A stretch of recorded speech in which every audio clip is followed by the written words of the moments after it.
A single, recognizable voice has graced American mornings for more than 30 years. But now that voice is shaking with goodbye. With a smile that belies her emotions, Kelly Ripa whispers, "It's time." She transformed daytime TV into a daily rendezvous with a friend. For what reason would one of the most beloved hosts in television history decide to leave the platform she helped create? Why would you rather have silence than cheers? This isn't your average TV show, so hang on. It's a love story about the things that count after the lights go down. Kelly's adventure began in the 90s. A girl from Jersey whose contagious laugh became the rhythm of the day. The audience felt as though they were seated next to an old friend. She reminded millions that they weren't alone by sharing her life, even the burnt toast, the kids' mess, and the laundry routines. But there is always a dark side to celebrity. Behind the glitter, Kelly was a mother and wife who frequently felt divided between her home and her audience. And at the heart of that home was Mark Consuelos, the steady rock who had been by her side since the days of All My Children. They were more than simply co-stars. They were lifelong companions.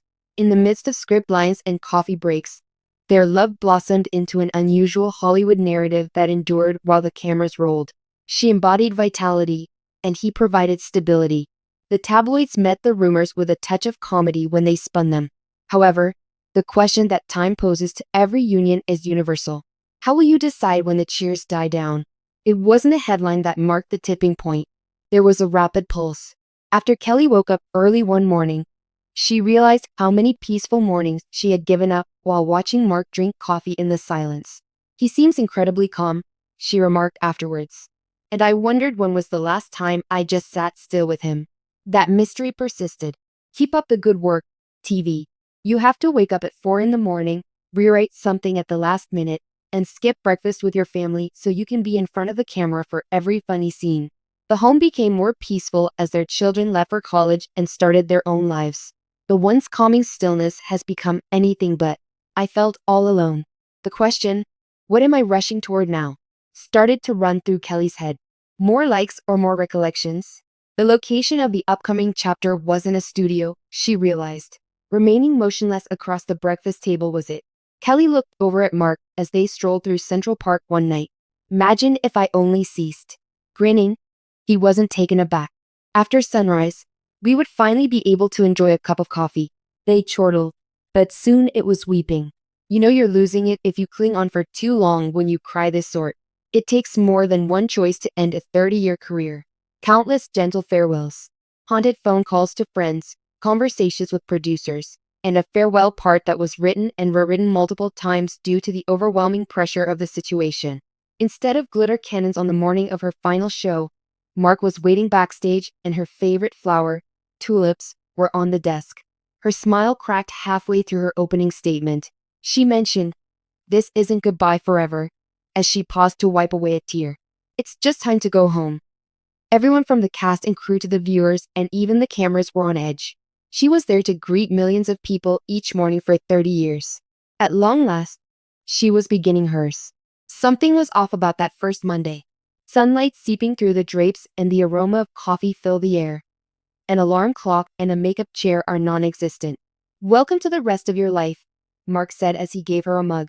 They journeyed, found past interests, and reacquainted myself with the mundane cadence of daily life. What started to seem extraordinary for Kelly was an outpouring of appreciation washed over social media.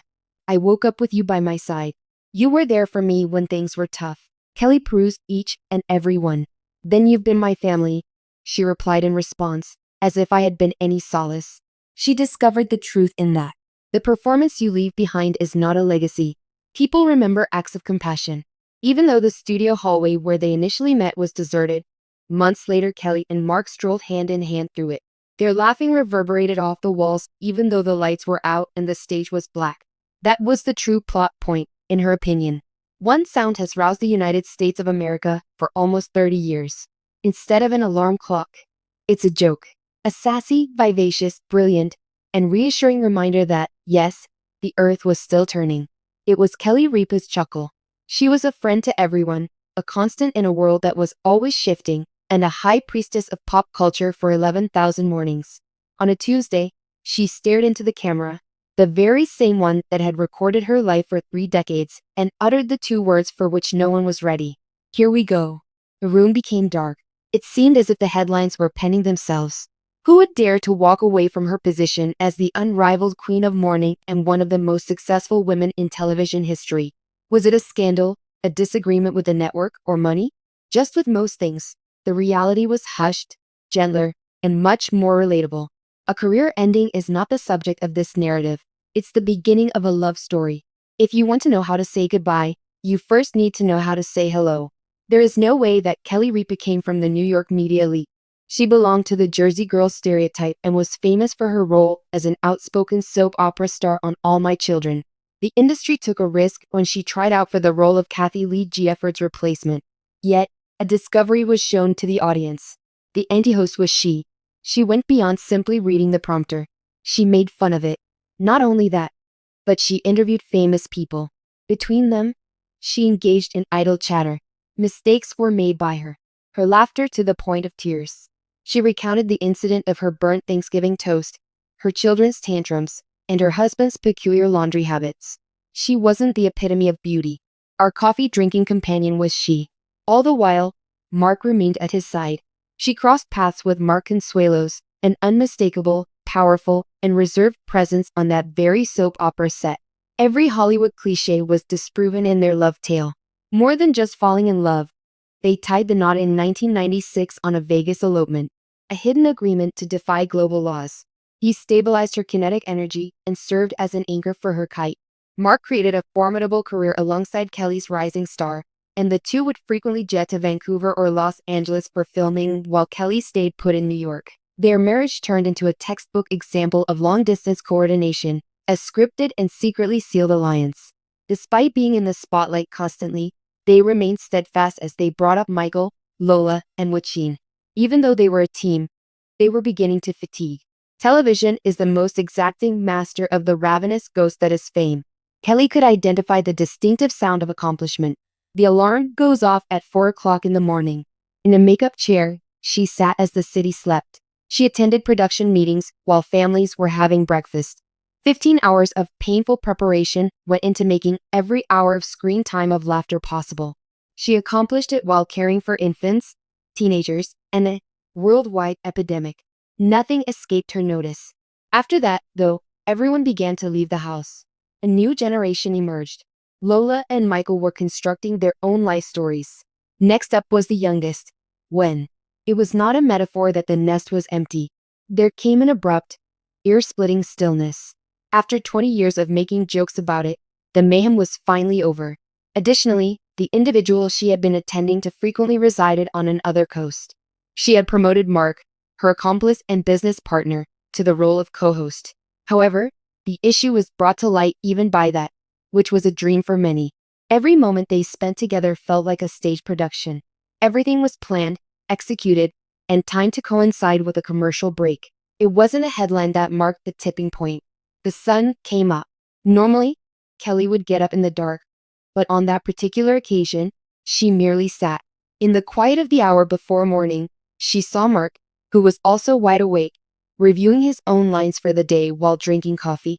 He felt a million miles far, even though he was only 3 feet away. They are both getting ready for their debuts in the public eye.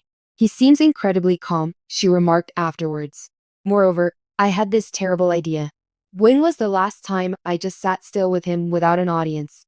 She couldn't shake that question. Once a sign of her determination, the 4 a.m. alarms now felt like a robbery. Millions of people had benefited from her mornings. Had her own, though, slipped her mind while she was busy? Building on more, the industry stands. The number of endorsements, segments, and ratings will increase. Kelly switched up her questioning style. Where am I heading in this mad dash? More cheers or more recollections? It dawned on her that the studio wasn't where the next chapter was waiting. Over at the breakfast table, it was patiently waiting. A cool autumn night was the setting for the discussion. A low rumble resounded throughout the metropolis. That ideal, melancholic New York moment, when the scent of change wafts through the air, was there. She abruptly halted her stride, pivoted to face Mark, and uttered the words, "What if I ceased immediately? Did I really need to set an alarm?" Having witnessed his wife run at a rate that would break the hearts of most, Mark failed to flinch. His smile was one of slow knowledge. After sunrise, we would finally be able to enjoy a cup of coffee. They chortled. Tears began to flow. Such tears are shed not out of melancholy but out of pure relief. In the space of a single sentence, two individuals who have prioritized each other above all else have shed tears because they fear losing each other if they hang on too long. Leaving behind a legacy that spans 3 decades isn't a one-time occurrence. A procedure is involved. A clandestine, stealthy negotiation was taking place.